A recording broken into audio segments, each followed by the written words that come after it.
J, Kyle Morrison, Natasha Nakasan, Nakamasachi Sinisipi, Mistikoji Kan, Mishkagolalo, Sobatione, Yuki, Unceded, Unsurrendered Algonquin Territory. Hi, my name's Kyle. I am a grad coach for First Nation, Métis, and Inuit students at Gloucester High School.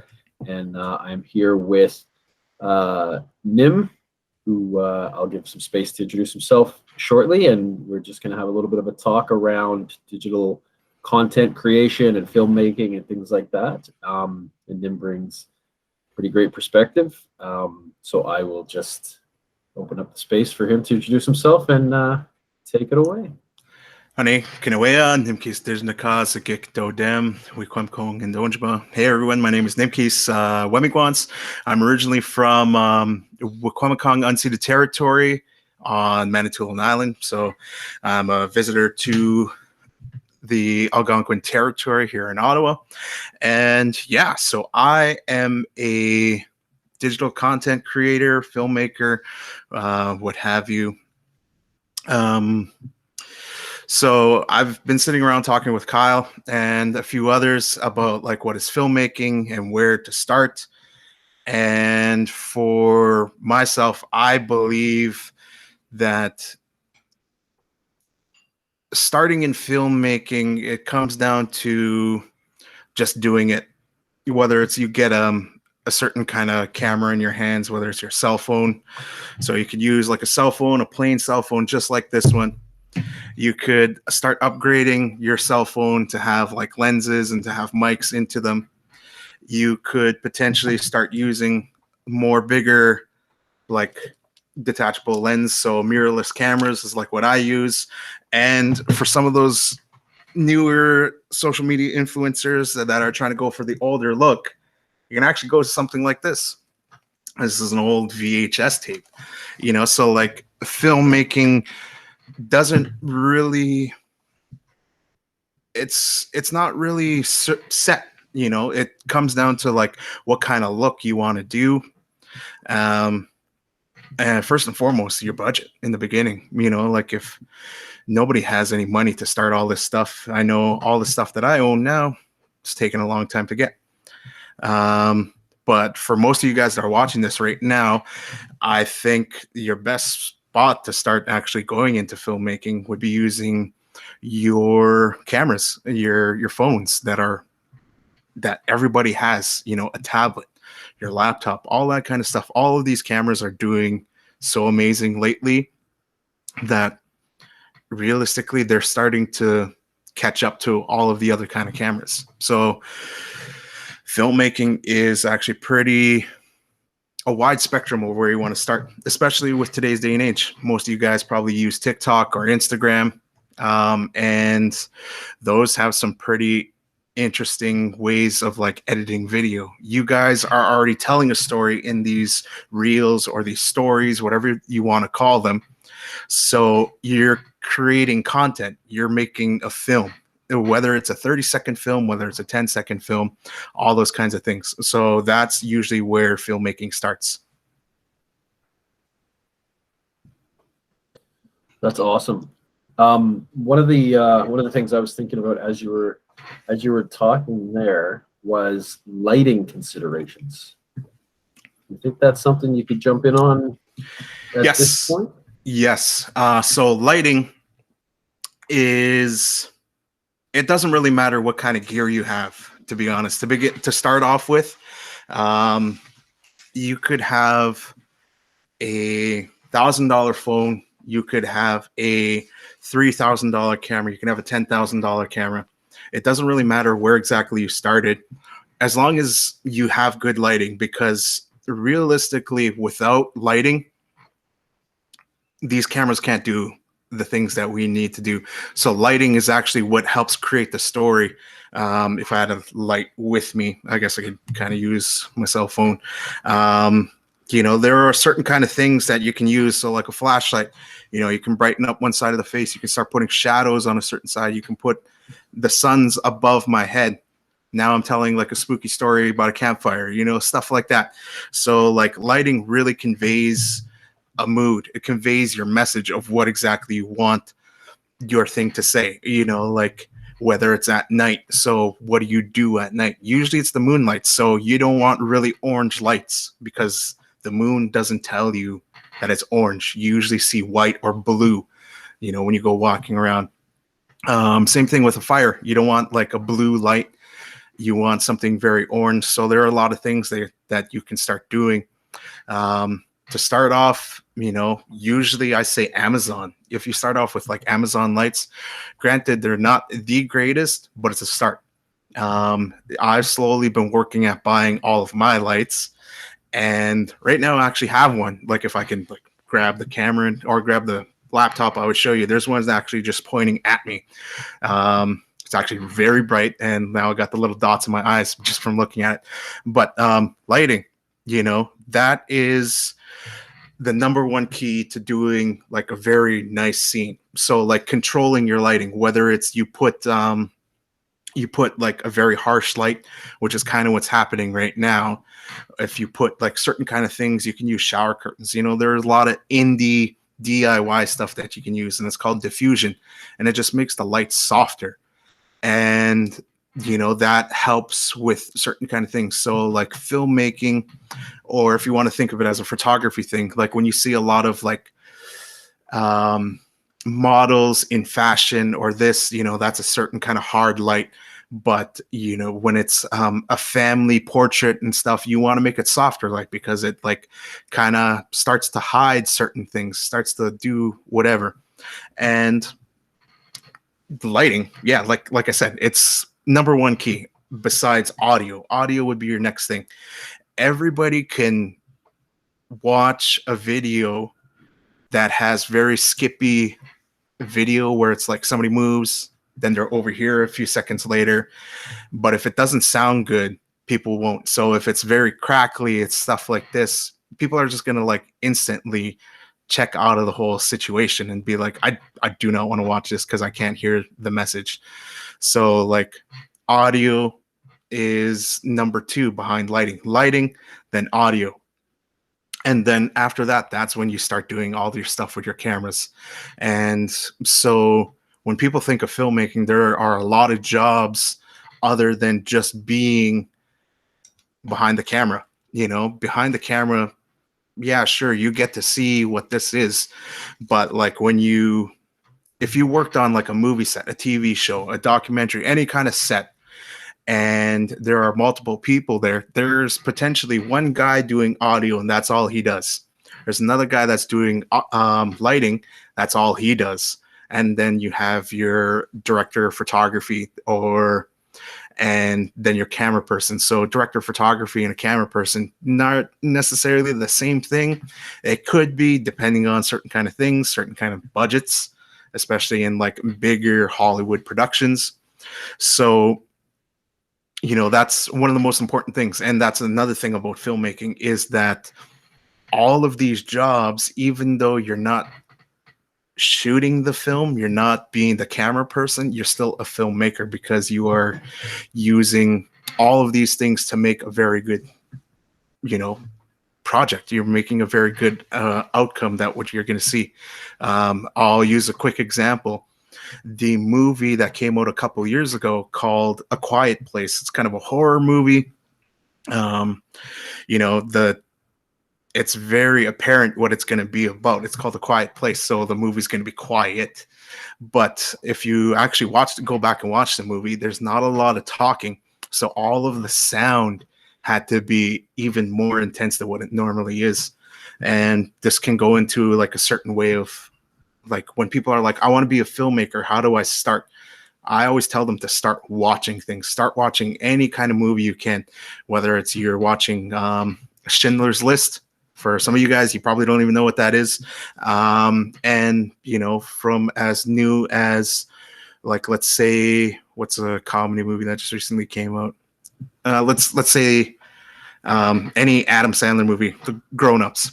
From those two different types of movies, if you just start watching things in between, whether you're watching Star Wars, whether you're watching any Marvel movie or DC movie, once you start looking at these, you start understanding what they did. And then you start looking at, oh, I like how it sounds. And then you may quite potentially become an audio engineer.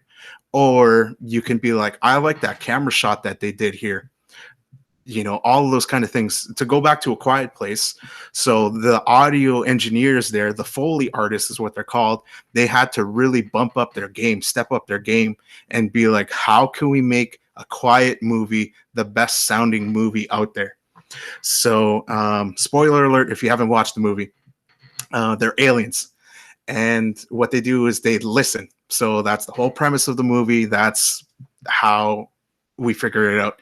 But eventually, somewhere in the movie, like a flap opens up, and as that flap opens up and they start listening, listen to the sound there, and it's like a crackling, like what you don't know is that is lettuce. That is celery and lettuce being cracked. And who knew that that's what the sound was going to be? Because for some of you, you may believe in aliens. For me, I'm kind of skeptical. But if aliens, we don't know what they sound like. So we have to create it in our heads of what it sounds like. You go back to looking at the Predator from the Predator series. It has like the same thing, like a crackling sound. And the guy who voiced the Predator based it off of an aquatic animal that was dying on the beach, and it was making that. And he was just like, okay, that's what I'm going to do. And he didn't know if he was going to get the job or anything like that. But the audio engineers behind him were like, we're onto something. This guy's, he's got it.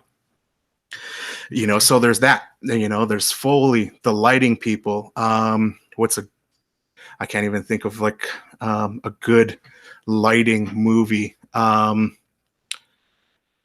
use the movie La La Land. So I'm throwing like a lot of movies, and this is where like a lot of things, this is how I talk about, like when you start becoming a filmmaker, whether it's you're doing stuff for Instagram or you're doing short films or you're going to work in Hollywood.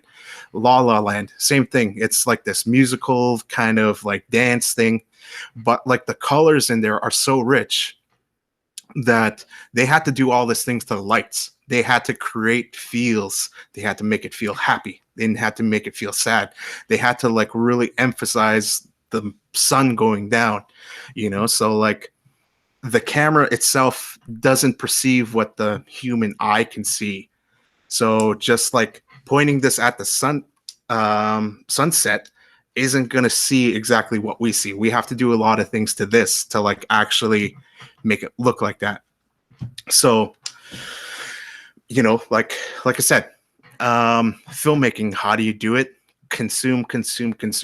I grew up watching a lot of movies. I grew up watching stuff from, from the Titanic, from, Mean Girls to Star Wars to, cowboy Western movies like, The Good, the Bad, the Ugly, all of these kind of movies, The Godfather, Scarface. Some of these movies as a kid, I shouldn't have been watching. But, like I kind of thank my parents for allowing me to do so. They gave me the opportunity to like consume this type of media. And, like they told me, so when it was like The Godfather or like Scarface or Die Hard, they were saying, hey, they're going to be saying some stuff that you may not understand, or they're going to be swearing, try not to swear in public and stuff. And, but some of those movies became some of my most favorite movies out there.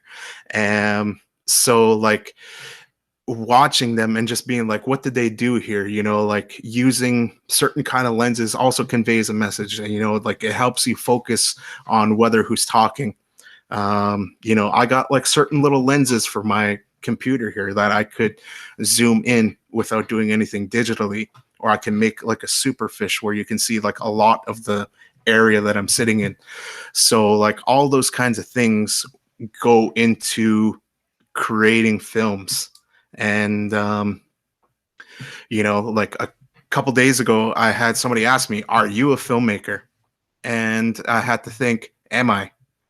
Well, I create videos, I create content, and I convey a message, and that's the ultimate thing. So like how I got started in like filmmaking or digital content creation was I was working with a buddy of mine. He was originally from Winnipeg, and we started, right after school, I went to video production. Like all of this started when I was like 15 years old, when I got my first summer job.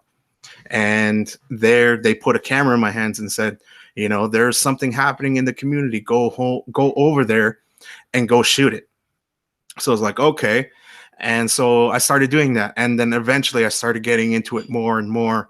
I bought myself a little point and shoot camera and I started vlogging myself, you know, so talking to this camera every single day of my life and learning to edit on Windows Movie Maker or Media Maker, whatever it was called at the time, and putting that out on YouTube. Granted, I only had like 200 people watching, but then that also helped. And then in high school, I had a photography course, and that also helped me learn about how to use these kind of cameras and to understand how they really work. So, you know, jump forward a few more years, and I'm now in college, video production, and I'm learning how to do this kind of stuff. And so I'm learning how to use the big shoulder cameras. I'm learning how to do like talk shows or the news, anything like that. And I was learning a lot of skills, and I was like, okay, this is TV, but I want to create my own kind of videos. So I started doing stuff on my own, and I started working with people. I worked with a couple bands from Toronto, and then I met up with my buddy, and he was just like, I know you just finished school. Why don't you come work for me? And we traveled across Canada, then we traveled across North America, and we were doing all of these kind of like community visits. And one of the things that we talked about there is we did a workshop, and we called, well, we say it in our language. I actually can't remember what we called it, but in translation in English, it means tea and storytelling. And in our culture, in Indigenous culture, storytelling is how we learn a lot of the culture. You know, there's a lot of stories behind a certain kind of teaching about like eagle feathers or anything like that. What everything's very orally given. And what's a story? It's the same thing, whether it's written down or whether it's read to you, spoken to you, or anything like that. And if you look at making a film, let's use, what do I want to use? Let's use The Hunger Games. So The Hunger Games was originally a book, and you know, so you have to be very much in detail with when you read it. And then you start picturing what that person looks like, or what the scenery looks like around them. So that's telling a story. Now, when you go to make it into a movie, you still have to tell the same story. Do you have to go into so much detail? Yes, because you have to look at the book, and it says, I'll use the second one because that one's, you know, it's a circle with water, and there's all these spokes, kind of like a bike wheel going to the middle. So they had to create that, whether that was digitally, whether they did half a set, whether they did all this kind of thing. They had to really figure out how to do that. So they started telling the story visually themselves rather than you reading it and you thinking about it. But all of these things go into creating and telling that story. So when somebody asks me, am I a filmmaker? I'd say, yeah, I am. Because whether I am shooting a documentary about, you know, my dad being a lumberjack when he was, you know, 19 to 40, almost 40 years old, that's a story. Like that is 20 years story. You know, like when me and my buddy used to travel, and I used to film what we call sizzle reels, or like just anything. It's just like a quick recap of what that stop entailed. That was telling a story. This is what me and him did. You know, like it was, oh, we went to go see this elder to talk to them, to do our podcast with them. And then we went to go talk to that community's chief. Same thing. And then we did the workshop, the teen storytelling with the youth, you know, teaching them about podcasting and teaching them about camera. And then at the end of the night, we did a full taping podcast of our stories from the land.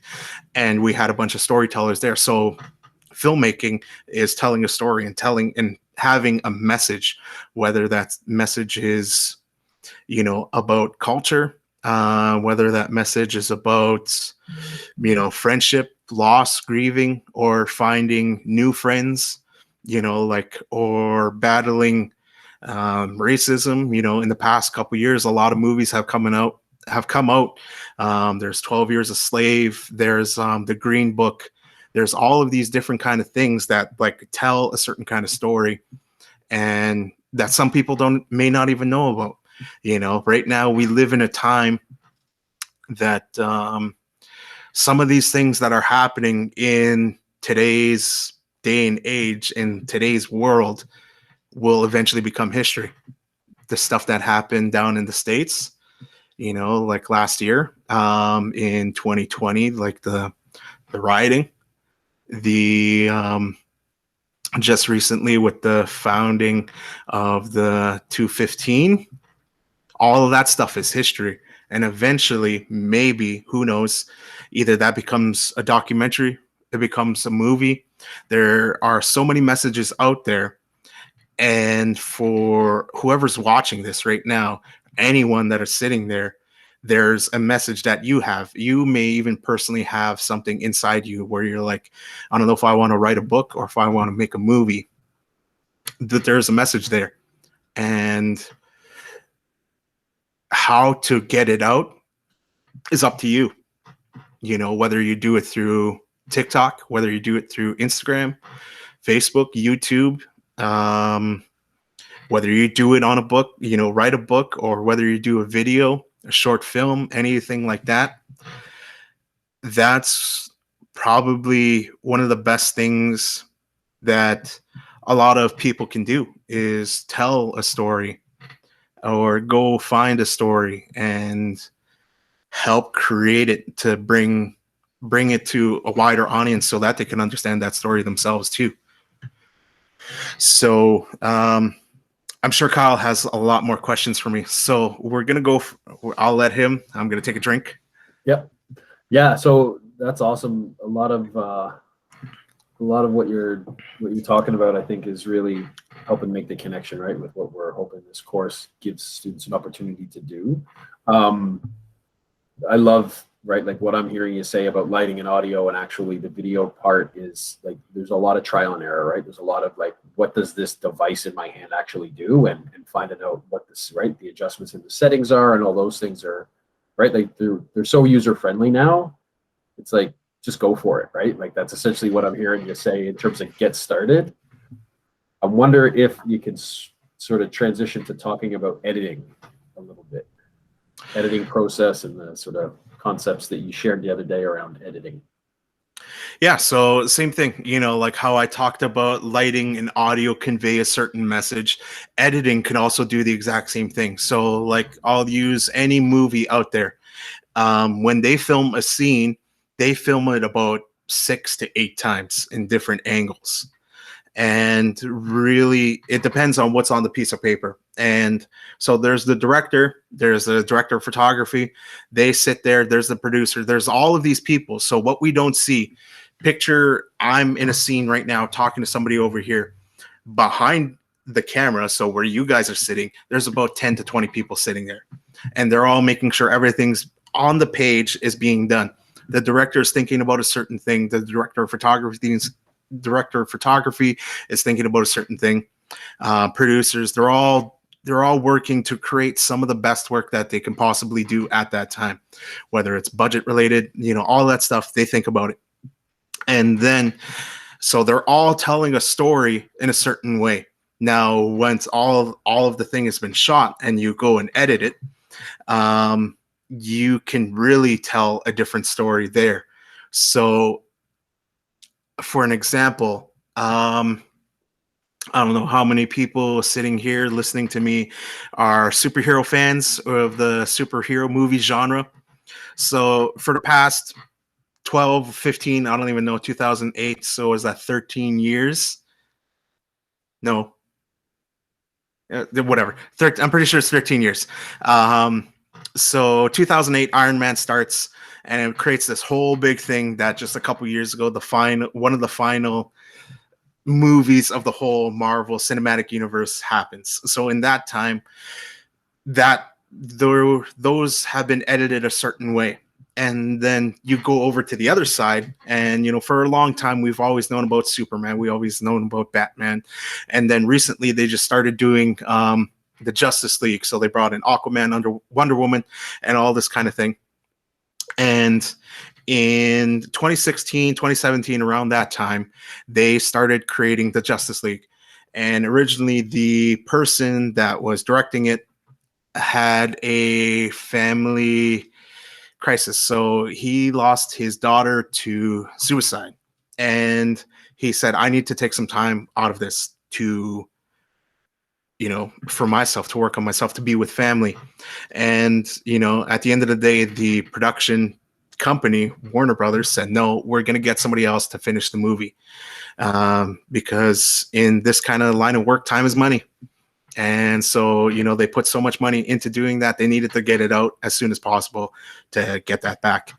And so they got one of the guys that did one of the Avengers movies, one of the Marvel movies. So he comes in and he edits a certain way. Like he films it a certain way. He uses some of the stuff that was previously shot. He does his own reshoots. They go to edit it. And the way that I perceived it when I watched it, I was like, oh, this doesn't even seem like the other two. So there was Man of Steel, then there was Dawn of Justice, Batman versus Superman. And those were very dark movies. But then when I watched the Justice League, I noticed so much color, so much contrast in the film itself. I was just like, oh, this is weird. This is off-putting. And so I was like, oh, well, that's what we get. And so then 2017 to 2021, in those 4 years, they had the original director say, oh, yeah, there is a 4-hour-long cut that I originally shot out there somewhere. People heard that and they were like, we want to see this. So they started petitioning and they sent it to Warner Brothers. They made millions of signatures. And then eventually Warner Brothers was like, fine, okay, yeah, we'll let Zack Snyder do his thing. So they gave him back the movie. And then he edited it to what he envisioned. And so you can watch the 2-hour, it's called the Joss Whedon or the original Justice League, or you can watch the Zack Snyder's Justice League. Watch them both, and you're going to see the tone completely change. Whether it's color grading, whether it's, longer shots, all this kind of stuff. Like I said, like when it was originally released, the Joss Whedon stuff, he only shot like a couple more scenes. He didn't reshoot the entire movie because Warner Brothers was like, well, you have 90% of the movie shot. And so he was like, okay, well, I got to shoot a few more because I want to do this and this. They're like, yeah, fine, here, whatever.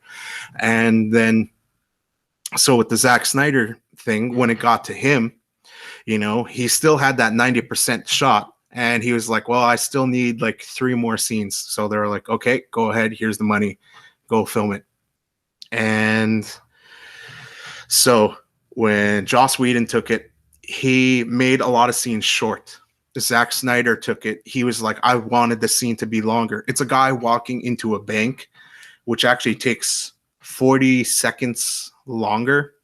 And you can watch this on YouTube. Just look up like Justice League comparisons.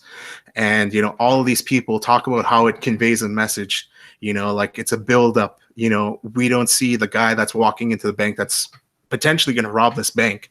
We don't see his face. We just see like legs, a hand holding a briefcase, walking in, and that's a buildup. You're like, who is this guy? Who is this? What's going to happen?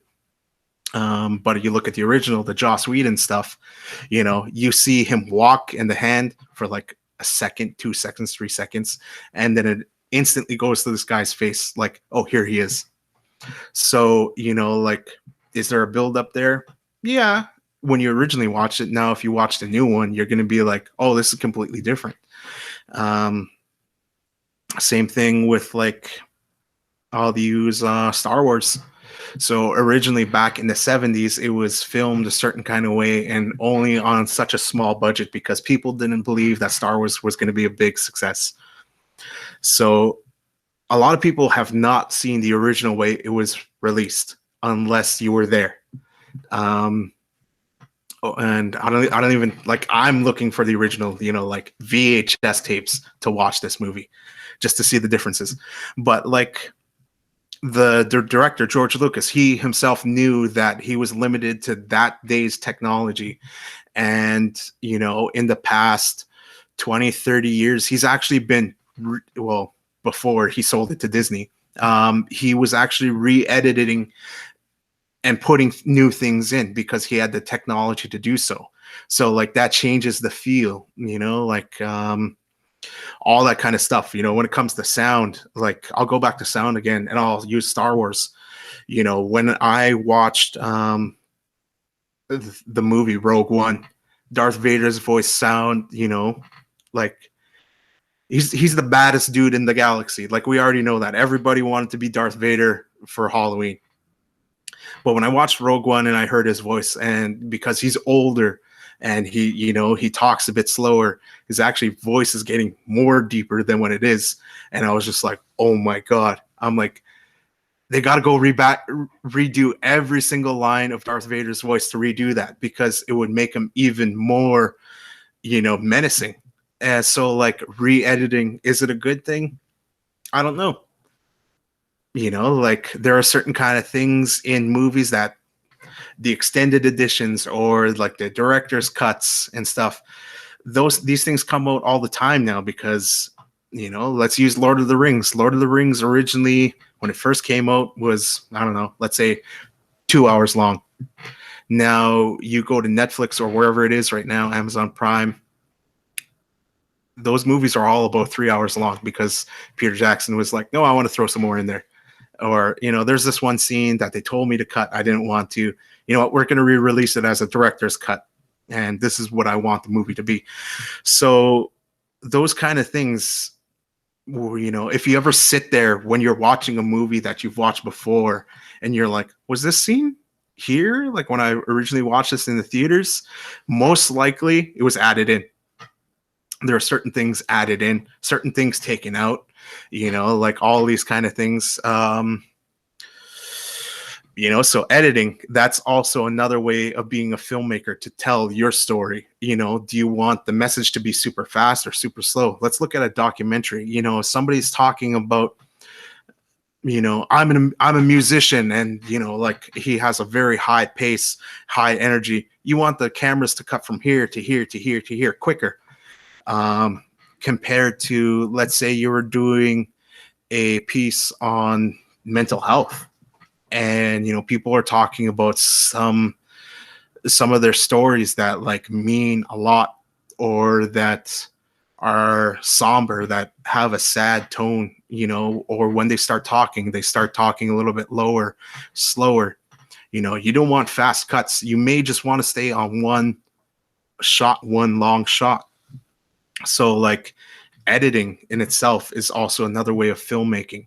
Like I said earlier, there's all of these jobs in filmmaking, in the filmmaking industry. So who's to say that editor isn't a filmmaker? Who's to say that the lighting guy isn't conveying a message himself too? And what did I say filmmaking was sharing a message, telling a story. I'm, with just the light that I have, like, even though it's not very well done, that's telling a story. Like, this is me. Like, I could turn it off right now and it'd be dark here. It wouldn't be that dark, but it's the middle of the day right now, guys. But you get what I'm saying. So like editing, that's another thing. And that itself is like another beast. And like, there are so many other jobs for editing. It's called color grading. So go back to Justice League, from the first original cut to the second. This one had, like I said, high contrast, a lot of color, a lot of red, a lot of blue. But then if you look at the new one, it's very dark. It's very gray in a lot of things. There is color there, but it's like more gray scaled, more like they took out the saturation, and there's more contrast in the darks, in the whites, in the whites, in the blacks, the grays, all that kind of stuff. So like color grading, that also tells a story. Like, oh, this is supposed to be happy. This is the Justice League. So here's all of these colors. But when I watched it, I was like, no, that doesn't look good. But then when I watched the new one, I was like, wow, this movie looks amazing. And eventually when you start getting to that point, if you are an audio guy, whether you're the camera operator, whether you're the editor, you start getting your thing. You're like, this is how I'm going to edit. This is how I'm going to shoot. This is how I'm going to color grade. And, like a lot of people right now, especially in like Instagram and all these kind of photography things, there's a lot of fads. I'll say, like there's a lot of like there's a certain type of way that people are doing things right now, and which is good. Like a lot of people like what the look is right now, but don't be scared to find your own thing. Don't be scared to be like, is this good?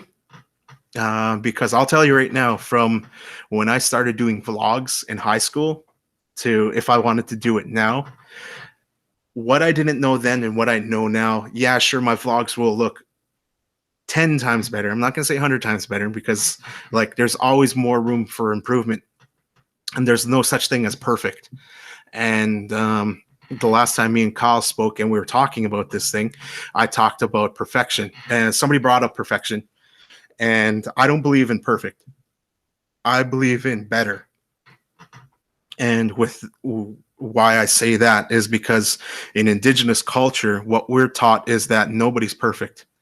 And, when we do like beadwork, when we do crafts and stuff like that, we don't do it perfect. Like right now I'm wearing like my medallion, and like they're in between beads, there's like little bits and pieces like missing, or like it could have been tighter. And the reason we don't do it that way is because we believe that there's only one like person. So the creator, God, whatever, however you want to say it, that's the only person that's perfect, because that's the person that created us. And so when I say practice makes better, it makes more sense, because like I'm going to look at something I shot last night. I went and shot a video for a company last night, and I'm going to find a few things wrong with it for me. But once I send it to them, they're going to look at it and be like, wow, this is an amazing thing. Thank you for doing this. I'm going to be like, oh, I don't like that color on this camera. I had 3 cameras out there. I'm not going to like the color on this one. So I'm going to have to like really work with it, but I can't mess around with it because the other 2 look good. And it all comes down to angles and stuff like that. The way that the sun was coming into the building, the way that the lights hit the people. And I can only go up from here. I can learn from my mistakes. So perfection, I don't believe in it, but it's okay to say, okay, that's perfect for right there, because that's the best that you can do. I'm not saying I don't believe in the word perfect. I'll be like, all right, cool, perfect. Like it's that kind of thing. But when I say this is perfect, is it really? Or could it have been better? It could have been. Why wasn't it? Maybe I didn't have the right gear. Maybe I didn't have the right lens. Maybe I didn't have the right lights. Maybe I wasn't even in the right mindset when I started doing this video.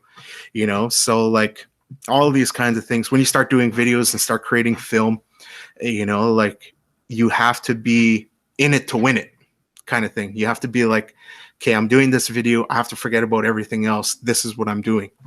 Whether it's you're doing things for free, and, when you first start off, you're going to be doing things for free. Once you get to a certain spot where it's like, hey, people like what you're doing, or people want to give you a chance, then yeah, eventually you'll start making money. Then you'll start getting there. You'll start making something. But to think of it, is that why I got into filmmaking? No, this is something that I love. This is a passion. I love sharing messages. I like to be a storyteller. If you haven't noticed, I like to talk. Me being able to share somebody else's message through a video, sitting down with them and being like, what do you want this video to be about? I want it to be about my 30th birthday. I want it to be about my wedding day. I want it to be about this. I'll be like, okay, well, here's my suggestions. Here's this. We work on it, and then we create what the message is going to be, and for that person. And that's ultimately what a filmmaker is in a nutshell. I'm sure Kyle has a few more questions. I can go on all day, but let's see what the man with the plan has. I think you've covered pretty much everything that we were hoping to get into this video. We're already, about 45 minutes, maybe 40 minutes. Looking at the notes from our earlier conversation, you've touched on everything. I guess one of the technical questions, do you have recommendations for editing software? Like, are there free source editing softwares that students could access that you think would be good? Like, I know iPhones have iMovie, right? Like, I don't know if there's Android equivalents or anything like that. In their Google accounts, they can access different editing software, but I don't know. I'd have to do some research to figure out which ones would be great. Do you have any knowledge of those? Yeah, so like you said, there was the iMovie for Apple. I'm not too sure on Android. I have Android, so I should technically know. But personally, like, I use Adobe Premiere. That's what we learned in college. And there, for free ones out there, there's one called DaVinci Resolve. So you can download that one, the free version, and it's still a pretty powerful tool in itself, until you start getting into like more detail. But like, to start off, DaVinci Resolve. I don't know if they still have Windows Movie Maker. If they do, shop around, just look on the internet and be like, top 10 free video editing softwares or free top 10 video editing apps, that kind of stuff. Like, they're out there. I think there's one, and I think I've been seeing it a little bit more lately with like TikTok influencers, is InShot. So like, if you do more film or video on your phones, like, InShot was one, and I'm sure there's like a premium package there that you can get as well. So like, today's day and age, 2020, 2021, like, there's so much software out there that, like, you just have to pick and learn them. When it comes down to like doing more bigger productions and stuff, there is another one that they called what is that called? Avid. And that's usually typically what they use for like movies. Like, some people do shoot on, do Premiere. Some people do Final Cut Pro, iMovie, Avid, DaVinci Resolve. So it comes down to the editor. If I was a director and I came up to you, Kyle, and said, hey, you're a video editor, what do you edit on? And you'd be like, oh, I use DaVinci Resolve. I'd be like, okay, cool. And then I look at your work, so like, that's another thing. Like, start going out there and shooting stuff, and start shooting a demo reel, shoot whatever, shoot somebody walking by in the park, shoot your friends throwing a football. Cameras or phones can now do slow motion. Start shooting stuff like that. It's the summer. Somebody's going to be jumping into a lake. Go get the best angle that you possibly can. If you're in the water holding your phone, I don't condone that. If you do break your phone, that is not on me. That is on you, because you did decide to do it. But like, for me personally, I would do that. Would I take, my $4,000 camera in there? No. Would I take my Samsung? Yeah, because I pay for insurance for this, and like, eventually maybe they'll give me, or I'll have to pay for it to get fixed. But it's going to cost less than it would for the other camera. So start shooting stuff like that. Use these free softwares and start editing your demo reel. At the bottom of it, just put like, shot and edited by Wemigwans. Anybody, whatever your name is, put that there, and then put some decent music to it. Cut to the music, so if something's like like, I'm gonna do a very bad rendition of like beatboxing, but like, every single beat, cut to it. You know, you get your music first. Put your music. You're like, I like this song. So this is what we're going to use. Try not to use like very popular songs, because, you know, if you start putting that on YouTube saying this is what I do, you could get away with it. No, you could get away with it if you save it and you send it individually to that person, being like, this is what I have. Can you please not share it because you used the new Justin Bieber song? I'm an old dude. I don't know if Justin Bieber is still relevant. But that's all I'm saying with that one. So, and then, you know, just advice for anybody that wants to do it, go out there and do it. You most likely have the tool in your hand, in your pocket, to be able to start shooting stuff. Go on YouTube and be like, how do I become a cell phone cinematographer?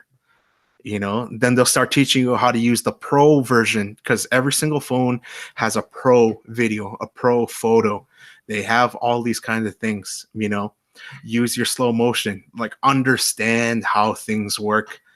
And once you start doing that, you know, on your spare time, you're watching YouTube, you're staying out of trouble, you're learning how to better yourself with doing any kind of filmmaking. And eventually you're going to get to the point where you're like, you know what, I'm glad I spent that time learning how to do this. I'm glad I was able to tell myself this is who I want to be. I'm glad that I sat through that summer course with the OCDSB and listened to this guy that talked a lot and told me, just go out there and start shooting anything, photos, video, all that kind of fun stuff, because you're going to have a lot of fun doing it. Yeah, there will be painful steps here and there. You're going to be like, oh, I wish I had gear. And then eventually you're going to get to the spot where like, hey, maybe I can start buying this stuff. Maybe this is something serious, because that's how I started. I just needed a summer job, and they put a camera in my hands, and I was 15, and that was about 14 years ago. And ever since then, I haven't really stopped putting down a camera. Whether I had this big thing or I just had my cell phone, I started learning how to use them both. And yeah, like I said, if it wasn't for getting that job, I don't know where I would be. But that's probably the advice I'd give you. Just go out, do it. Trademark by Nike. Nice. Awesome, man. Yeah, I think that's good. I think we'll stop the recording.